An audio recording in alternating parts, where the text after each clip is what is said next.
সম্মানিত আশিকে রাসূলেরা, আমার শিরায় বইছে যে রক্তধারা, সে তো শেকলে আবদ্ধ নয়, সে ভয়ে প্রকম্পিত নয়, সে সত্য প্রকাশের সাহসের এক জ্যোতির্ময় ধারা। সেই রক্তে জাগে প্রেম, জাগে ত্যাগ, জাগে অমর সত্য আহ্বান। সুফি সম্রাট হযরত সৈয়দ মাহবুবে খোদা দেওয়ানবাগী রহমতুল্লাহ আলাইহির সেই পবিত্র নাম ধ্বনিত হয় এই প্রাণে। আমি তাকেই ধারণ করেছি আমার চরিত্রে, আমার মূলে। তাকে বসিয়েছি আমার পাঁজরে, আমার হৃদয় সিংহাসনে। যেখানে লোকে হোঁচট খায়, আমি দাঁড়াই তার পবিত্র নাম নিয়ে। সেই জ্যোতির্ময় সত্তা আমার সম্মুখ পানে আমাকে আলোর পথ দেখাচ্ছেন প্রদীপ হাতে নিয়ে। তিনি যেমন মুর্শিদের প্রেমে ছিলেন অবিচল,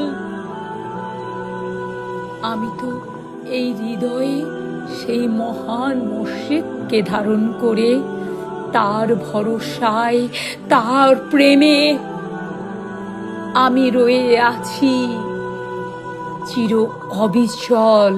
আমি থাকব তার প্রেমের, মুর্শিদের প্রেমের প্রদীপ হাতে নিয়ে।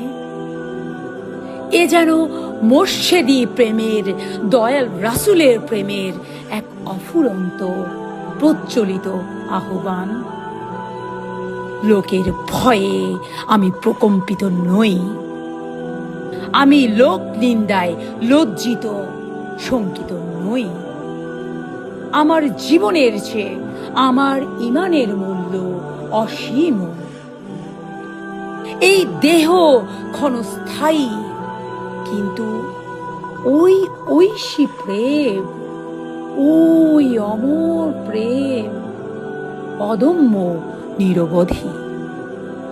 যখন বিশ্ব আমার প্রশ্নে বিদ্ধ করে, আমি আমার অন্তরের চোখে দেখি আমার দয়াময় মহান মুর্শিদ সুফি সম্রাট হযরত মাহবুবে খোদা দেওয়ানবাগী রহমতুল্লাহ আলাইহি আমার সম্মুখ পানে। জল জল তার জ্যোতির্ময় দুইখানা চোখ, ঠোঁটে লেগে আছে কি সুন্দর, কি স্বর্গীয়, কি ঐশ্বরিক হাসি। তিনি আমার মাথায় হাত বুলিয়ে আদর করে বলছে, মা, ভয় কিসের? এই যে দেখো, আমি তো আছি, আমি তো তোমার সাথে আছি, আমি তো তোমার মাঝে আছি, আমি তো আছি। ভয় কেন মা করো? এই যে দেখো, যে দেখো, দেখো মা, আমি ঠাই তোমার সামনে দাঁড়িয়ে আছি। কি আমার স্পর্শ তুমি অনুভব করছো না? আমাকে কি তুমি দেখছো না? দেখো তো মা, আমাকে সত্যি কি তুমি দেখতে পারছো না? কি করে বলি তবে আমার মহান মুর্শিদ দেওয়ানবাগী নেই?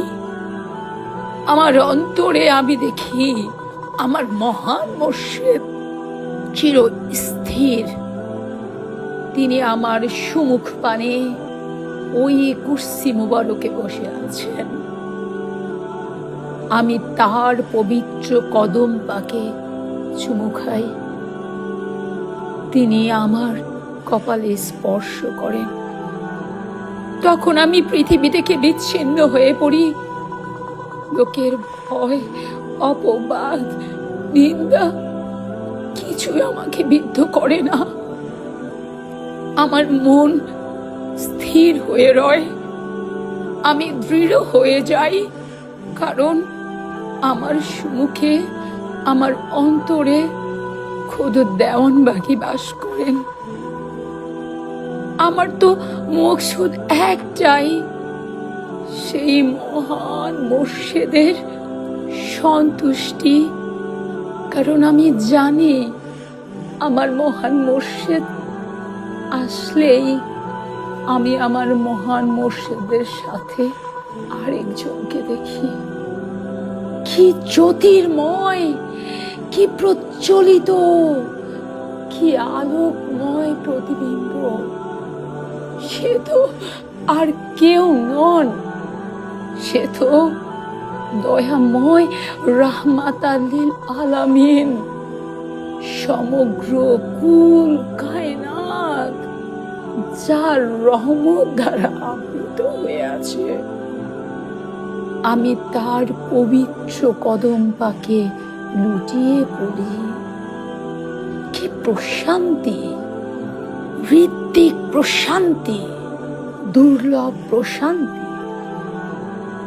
যেই প্রশান্তি জগতের মোহ মায়া, লোভ লালসা, লোক নিন্দা, হিংসা, প্রশংসা সব কিছু থেকে আমাকে সরিয়ে আমার অন্তরকে আলগা করে দয়াল নবীজির কদমে সমাপিত করে দেয়।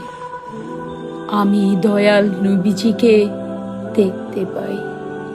আমি সেই জ্যোতির্ময় সত্তার অস্তিত্ব অনুভব করে চলি। কি জ্যোতির্ময় সত্তা, কি জ্যোতির্ময় সত্তা, কি জ্যোতির্ময় সত্তা তিনি, যা এই গোলামের বলার ভাষা নেই। আমি বাকরুদ্ধ হয়ে যাই। আমি তার কদমে লুটিয়ে পড়ি। সেই মহান সত্তা, কি মহান, অপূর্ব, জ্যোতির্ময় আমার দয়াল রাহমাতাল লিল আলামিন। আমি তার কদমে লুটিয়ে পড়ি। সেই সাথে তার কদমে থাকতে থাকতে মুখ তুলে আমি কাকে দেখছি? আমার সম্মুখে আমি কাকে দেখছি? কি অপূর্ব, কি মনোমুগ্ধকর! সুবহানাল্লাহ, আলহামদুলিল্লাহ, শুকরিয়া, শুকরিয়া, শুকরিয়া সেই মহান রব্বুল আলামিনের পবিত্র কদম পাকে।